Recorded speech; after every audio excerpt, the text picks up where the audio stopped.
स्वामी विवेकानंद जीवनी और उपदेश से पाठ कर रही हूँ। आस्था चौधरी, कक्षा 6, पृष्ठ संख्या 100। मन की शक्तियाँ इधर उधर बिखरी हुई प्रकाश की किरणों के समान है। जब उन्हें केंद्रीभूत किया जाता है तब वे सब कुछ आलोकित कर देती है। यही ज्ञान का हमारा एकमात्र उपाय है। मन की शक्तियों को एकाग्र करने के सिवा अन्य किस तरह संसार में ये समस्त ज्ञान उपलब्ध हुए हैं? यदि प्रकृति के द्वार पर कैसे खटखटाना चाहिए, उस पर कैसे आघात देना चाहिए, केवल यह ज्ञात हो गया तो बस प्रकृति अपना सारा रहस्य खोल देती है।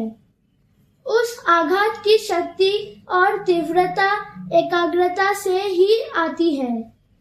मानव मन की शक्ति की कोई सीमा नहीं। वही जितना ही एकाग्र होता है उतनी ही उसकी शक्ति एक लक्ष्य पर केंद्रित होती है। यही रहस्य है। जय स्वामी जी। स्वामी जी के मेरा भारत अमर भारत से पाठ कर रहा हूँ। रोनी मन्ना, कक्षा 12वीं, पृष्ठ संख्या 22। हमारे उपनिषद कितने ही महत्वपूर्ण क्यों न हो, अन्य देशों के साथ तुलना में हम अपने पूर्वज ऋषियों पर कितना ही गर्व क्यों न करें, परंतु मैं तुम लोगों से स्पष्ट शब्दों में कहता हूँ कि हम दुर्बल हैं, अत्यंत दुर्बल हैं। प्रथम तो है हमारी शारीरिक दुर्बलता। यह शारीरिक दुर्बलता कम से कम हमारे 1/3 दुखों का कारण है।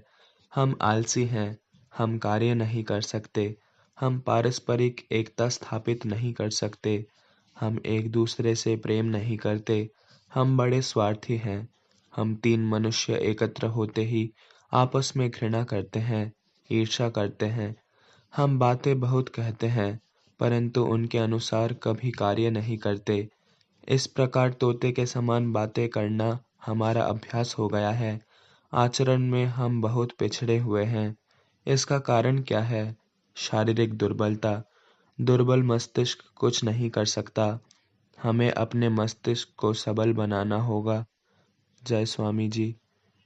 स्वामी जी के मेरा भारत अमर भारत से पाठ कर रही हूँ। अंकुश्री शासमल, 11वीं कक्षा, पृष्ठ संख्या 129।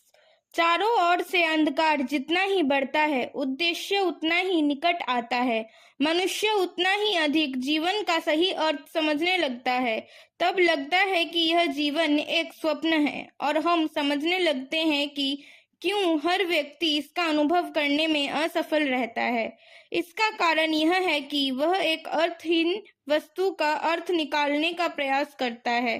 संत यह जानकर कि प्रत्येक वस्तु क्षणिक है, प्रत्येक वस्तु परिवर्तनशील है, सुख तथा दुख दोनों का परित्याग कर देता है और किसी भी वस्तु के प्रति आसक्ति न रखकर इस विश्व परिदृश्य का दृष्टा मात्र बन जाता है। जय स्वामी जी। स्वामी जी के मेरा भारत अमर भारत से पाठ कर रहा हूँ। सुहृद समन्ता, कक्षा 11वीं, पृष्ठ संख्या 85। धर्म का रहस्य मतवादों से नहीं बल्कि आचरण से जाना जा सकता है। भले बनना तथा भलाई करना, इसी में सारा धर्म निहित है।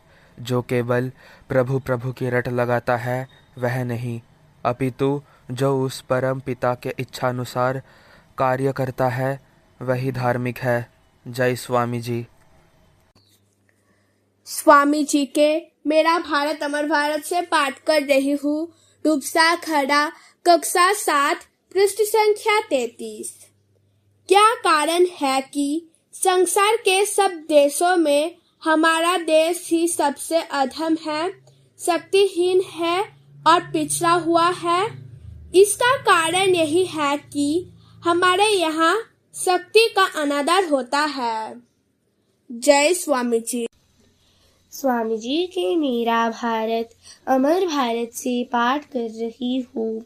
सना साहू, कक्षा 5वीं, पृष्ठ संख्या 128। चाहिए पूर्ण सरलता, पवित्रता, विशाल बुद्धि और सर्वजयी इच्छा शक्ति। इन गुणों से संपन्न मुट्ठी भर लोग काम करे तो सारी दुनिया उलट पलट हो जाएगी। जय स्वामी जी। मेरा भारत अमर भारत से पाठ कर रहा हूँ। रोहन नास्कर, पृष्ठ संख्या 58। यह समझना कठिन है कि इस देश में पुरुष तथा स्त्रियों के बीच इतना भेद क्यों किया जाता है। वेदांत शास्त्र में तो कहा है कि एक ही चैतन्य सत्ता सर्वभूतों में विद्यमान है। तुम लोग स्त्रियों की निंदा ही करते हो।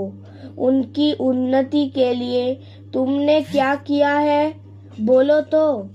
जय स्वामी जी।